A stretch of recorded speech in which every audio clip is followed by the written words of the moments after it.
Numbers 11, 4 through 15.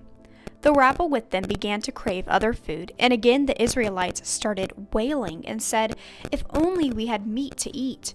We remember the fish we ate in Egypt at no cost, also the cucumbers, melons, leeks, onions, and garlic. But now we have lost our appetite. We never see anything but this manna." The manna was like coriander seed and looked like resin. The people went around gathering it and then ground it in a hand mill or crushed it in a mortar. They cooked it in a pot or made it into loaves, and it tasted like something made with olive oil. When the dew settled on the camp at night, the manna also came down. Moses heard the people of every family wailing at the entrance to their tents. The Lord became exceedingly angry, and Moses was troubled.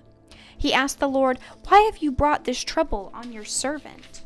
What have I done to displease you, that you put the burden of all these people on me? Did I conceive all these people? Did I give them birth? Why do you tell me to carry them in my arms as a nurse carries an infant? To the land you promised on oath to their ancestors. Where can I get meat for all these people? They keep wailing to me, 'Give us meat to eat.' I cannot carry all these people by myself. The burden is too heavy for me. If this is how you are going to treat me, please go ahead and kill me, if I have found favor in your eyes, and do not let me face my own ruin." Now, as we can see in this piece of scripture, Moses literally asked God to kill him. And as you know, God granted us life. To try and attempt to take that away is one of the worst things we could ever do to God. Actually relates back to modern time though.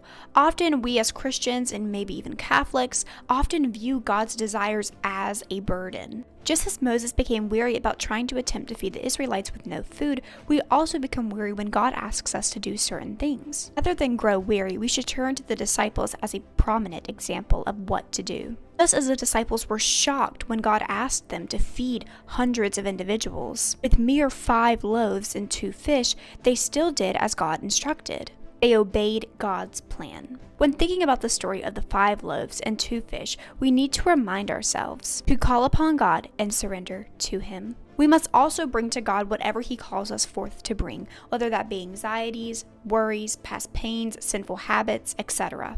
By bringing these certain things that God asks us to bring forth to Him, we multiply His grace and allow Him to work in even more miraculous ways. By calling upon Him and surrendering to Him, we are giving Him what He needs, and He takes that and uses us to make us more holy and more saint-like. So I believe that this piece of scripture today in the Old Testament calls us as Christians to call upon God and surrender to Him. Thank you for listening, and have a blessed day.